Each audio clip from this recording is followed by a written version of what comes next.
If I can hear such teachings, that is truly practicing and fulfilling my wishes. This is the attitude a student should have. And for a teacher, having a student like this, well, that's a real treasure too.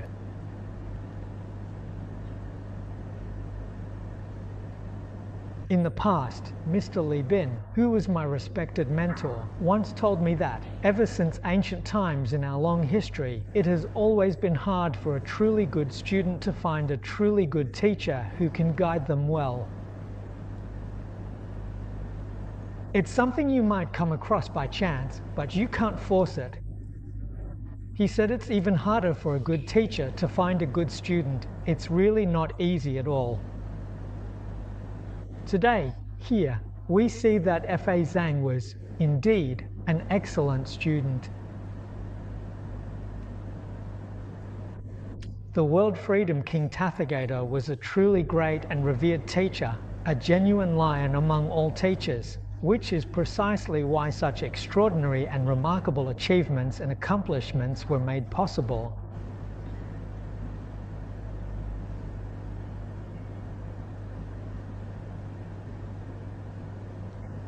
This is something we should understand.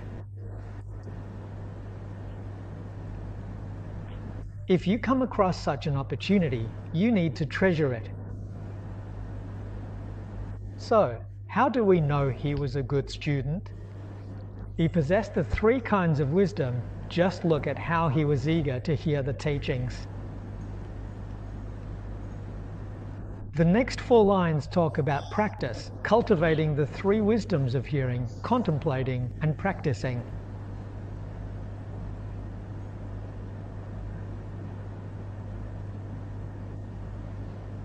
He was truly able to accept, uphold, and recite what the teacher taught.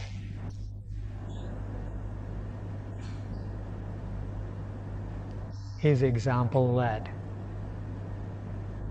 He put it into practice.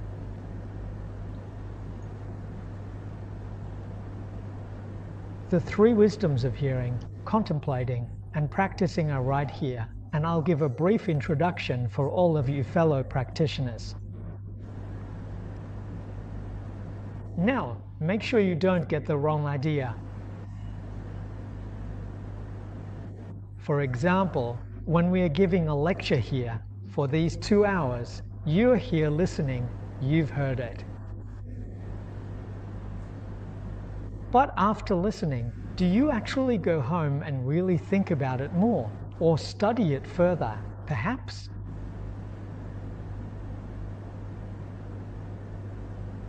These 4. If you thought it through and then just follow it as it is, does that count as cultivation? If you just go through the motions, repeating the actions outwardly but without genuine intention or real understanding, does that alone make you a bodhisattva? The 3 wisdoms are cultivated by bodhisattvas. Even those on the paths of Ravaka and Pratyekabuddha can't manage it.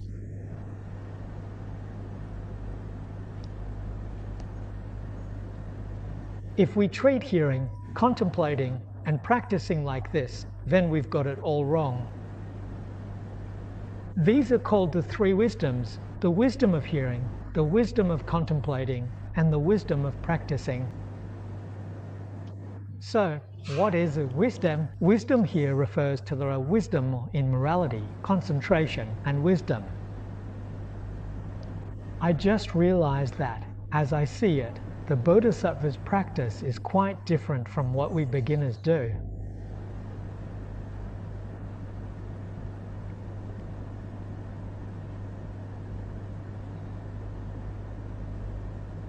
Beginners practice morality, concentration, and wisdom, while great bodhisattvas cultivate the 3 wisdoms. The great path is built upon the foundation of the beginner's path.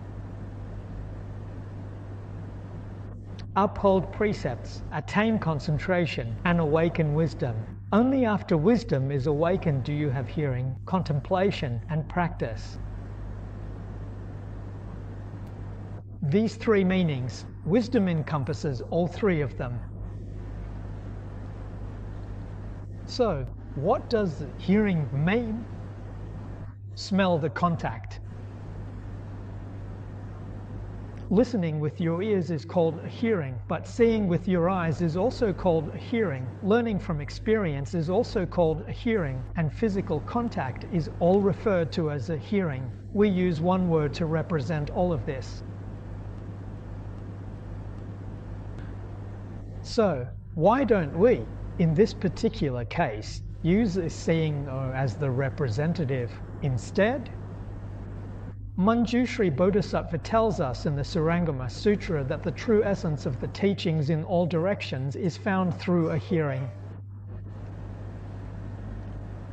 Among the 6 senses of beings in the Saho world, the sense of hearing is the sharpest, so that's why this word is used as the representative. We use hearing, contemplating and practicing, not seeing, contemplating and practicing. That's what it means, so it represents contact. What does contemplating mean? Contemplating represents clarity. As soon as you make contact, you become clear. If you have to think about it after contact to become clear, you've already fallen into the 6th consciousness. So you can't rely on thinking. That's why here, contemplating stands for clarity. Contact brings clarity. If you're clear, you won't be confused. Not being confused is what's called practice. So you should know that hearing, contemplating, and practicing all happen at the same time. There's no sequence, no time gap. That's why it's called the wisdom eye. The same wisdom as in precepts, concentration, and wisdom. When a bodhisattva cultivates the 3 kinds of wisdom, where does this cultivation take place? It's cultivated through generosity, through keeping precepts, through patience, through diligence, through meditation, and through wisdom.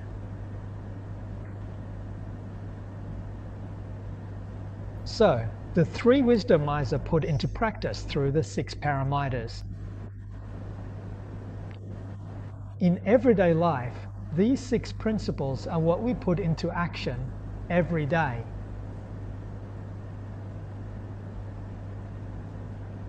This is something you all really need to understand clearly. Dharmakara is not an ordinary person. We can see this just from this sentence. He has perfected precepts, concentration, and wisdom. This is a truly distinguished and highly respected disciple of the renowned world-honored King of Freedom, Buddha Hui. A truly top student, an exemplary model disciple. With such achievements, in the last line it says he fulfilled his vows. He made truly sincere and great vows, faithfully, for as long as his wise teacher patiently guided him. After hearing the teachings, he would indeed, with great care and determination, put his aspirations into practice. His aspiration is what's described later as seeking learning far and wide.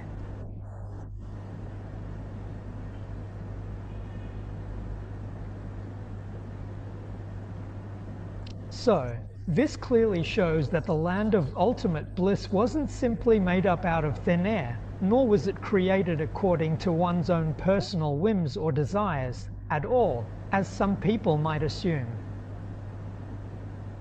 Instead, it gently brings together all the Buddha lands, uniting them as one harmonious realm.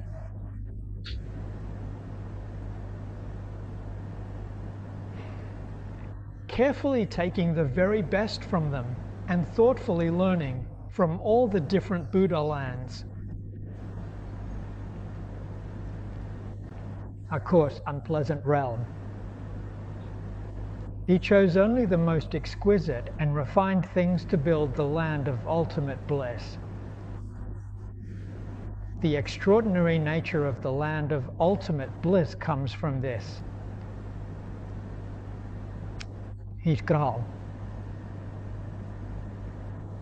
Let's continue and look at the next part, where the Buddha proclaims. It says the Buddha gave him guidance. The Buddha, king of freedom in the world, had lofty aspirations and profound wisdom and vows. These two lines are the words of Master Guanji, that is, Master Guanji's explanation. If he didn't have these two qualities as his foundation, then what the Buddha said would have been pointless.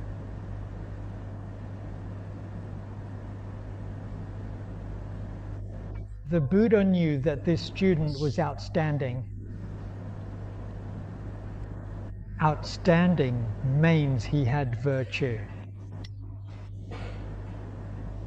Bright refers to his wisdom.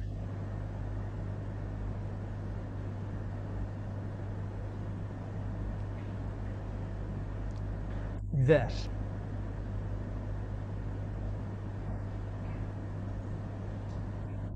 Having virtue is the basic requirement for a student to receive a teacher's guidance.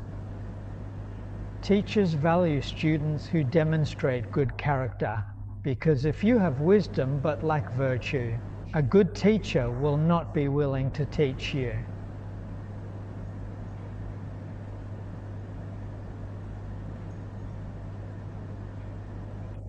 If you have virtue but lack wisdom, a good teacher will still be happy to teach you. Virtue comes first. Confucius also placed virtue as the top priority in his teaching. The master has 4 subjects. The first is morality, the second is speech.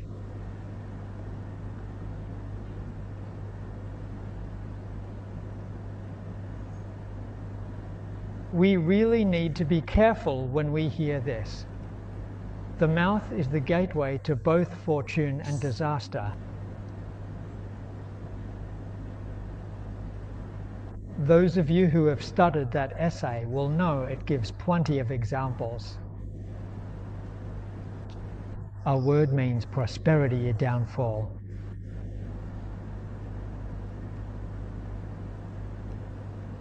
A person's achievements in life, the prosperity of a family, and the rise or fall of a nation all hinge on speech. So, after virtue, Confucius taught you how to speak. You really need to know how to speak well. The third one is the real thing.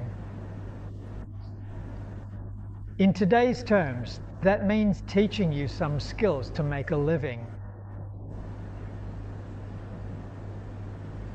Like what we now call vocational training, technical skills, or ability-based education, and other similar types of learning.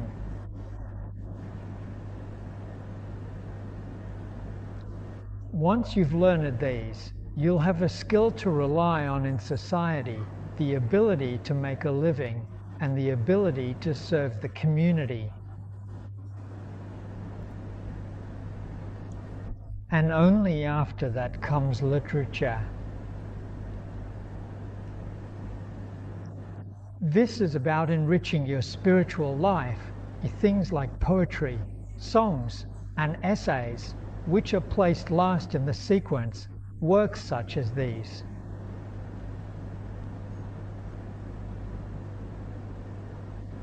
Buddhist teachings also put virtue and wisdom first. And in this scripture, special emphasis is placed on speech.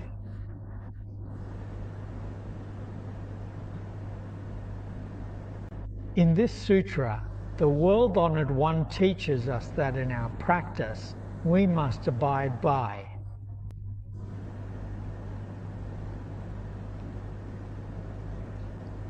the three kinds of pure karma refer to the purity of our actions, our speech, and our thoughts. In this teaching, special importance is given to the proper guarding of speech, placing it before the other two.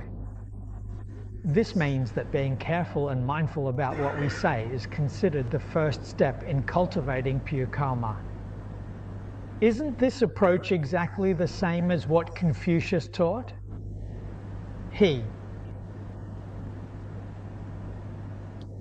Speaking makes karma.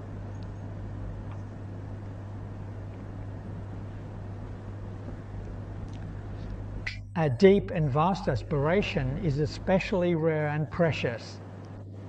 Even if you have virtue, wisdom, and knowledge, if you lack aspiration and compassion, it's all for nothing. You can only benefit yourself in the end, not others.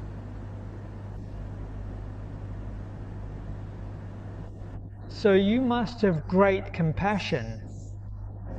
This aspiration is precisely great loving kindness and great compassion. Every thought should truly be for all sentient beings throughout the entire Dharma realm.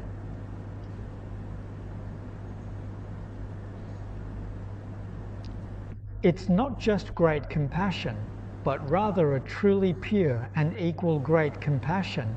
How incredibly rare and precious that is.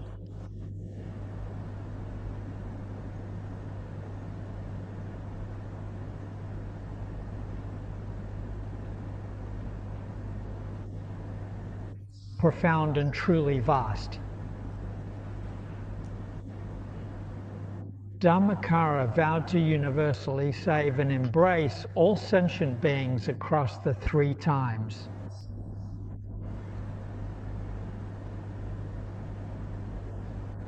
Equality.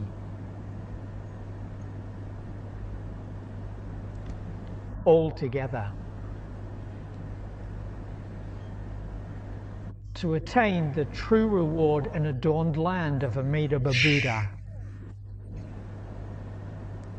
Tell me, where else can you find something like this? Where could you possibly find a student like this? The Buddhas teach all sentient beings in every life, in every possible way, but it is rare to meet such a student who is truly receptive to their teachings.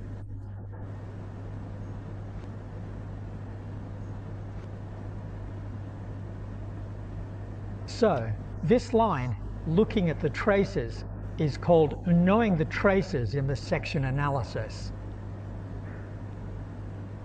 Expounds Dharma. Responding to his request, he describes 210 billion Buddha lands, all possessing the qualities of being adorned, pure, vast, and perfectly complete. He inspires fortune, reveals everything, and now easily explains worldly matters and Dharma affairs.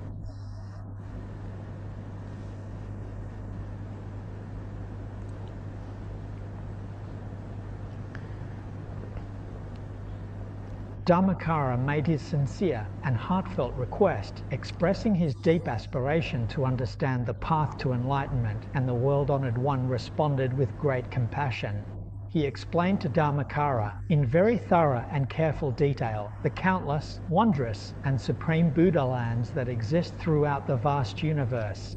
The Buddha truly did describe to him, with patience and clarity, the 210 billion Buddha lands, each one remarkable and unique in its own way. 210 billion isn't really a number. If we treat it as a number, In fact, it's actually not that big.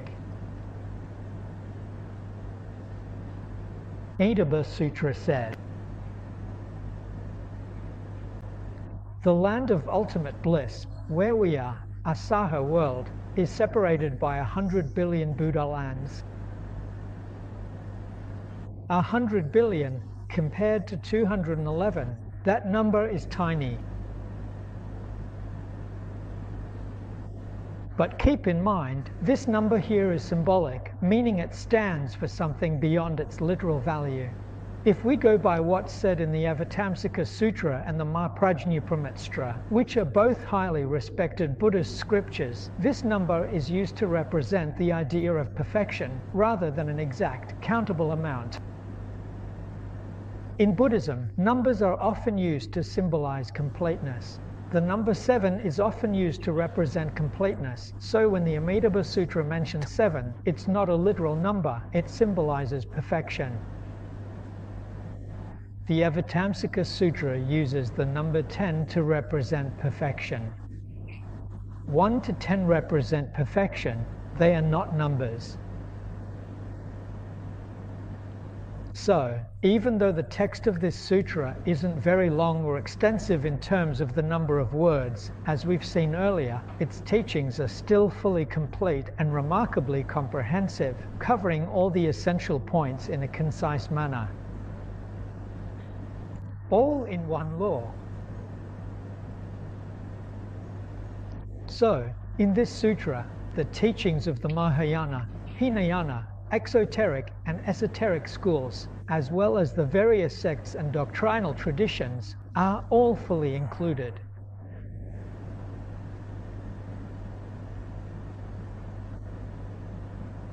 We learned about the 16 correct practices, conduct, and protection. In Vajrayana Buddhism, 16 represents perfection. So, what about 211? That's the ultimate completeness of 7. 3 sevens make 21. So, 211 is the ultimate completeness of 21. In Vajrayana Buddhism, 21 is also often used. It represents absolute and complete perfection. Therefore, the 211 Buddha's lands are the truly infinite, boundless, and wonderfully profound teachings of the Buddhas that Dharmazang had been seeking.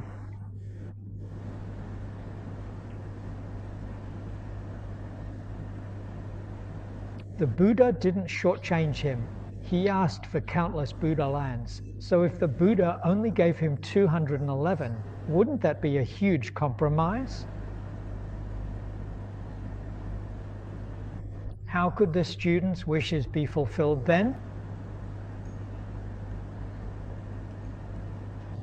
Since ancient times, teachers have guided their students.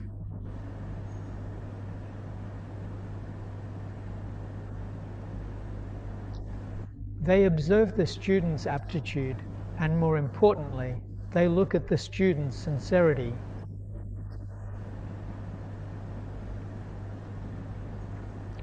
With a bit of sincerity, you gain a bit of benefit. With complete sincerity, you gain complete benefit. Dharmazang is very sincere today.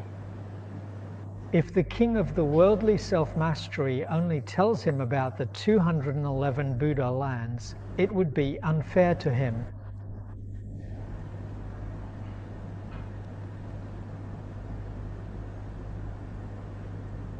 If 211 was just a number, that would only be a bit of sincerity. If someone is sincere and you only share teachings, how you write by them? If he only had a bit of sincerity, the Buddha wouldn't teach him more than that. Why is that? He can't hold 2 points. That's all he has.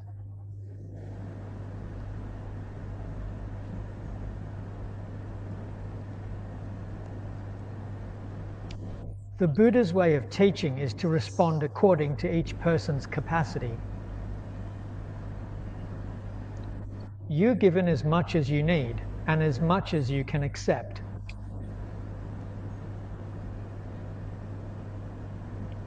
So this represents the great perfection, which is what was mentioned earlier as meaning infinite. So, what did the Buddha say to him?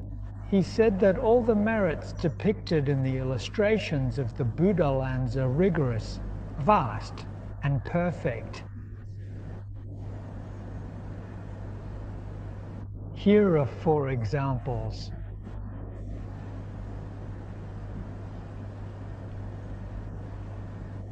This serves as a representation.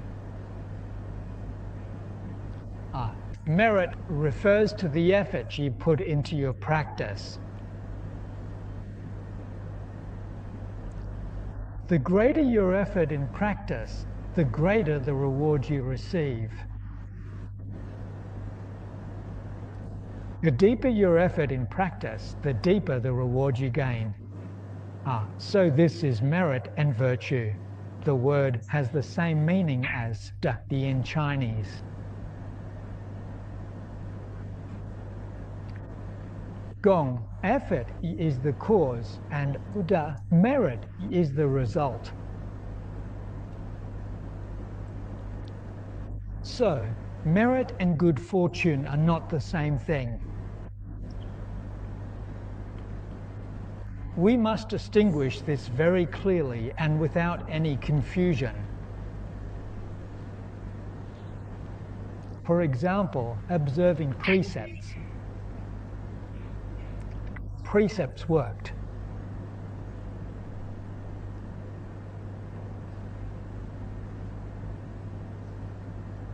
And then you can attain concentration. Stability is good. If your observance lacks effort, you can't reach concentration. But observing precepts brings good fortune. If you strictly uphold pure precepts, you'll receive blessings, but you won't necessarily achieve meditative concentration. To achieve samadhi, you have to make merit in observing the precepts. No matter how strictly you observe the precepts, if you cannot achieve samadhi, your observation of the precepts has not been effective and you have not made any effort. Why don't you have time? Because your afflictions still often show themselves. Concentration can subdue and even cut off afflictions. Why can't observing precepts lead to concentration? No time. You've made a big mistake, a serious fault. You often focus on the faults of the world. If you do that, observance lacks effort. Not only is there no time, but it is also troublesome. And why is that? Look down on others. You think that your own observance of the precepts is really outstanding.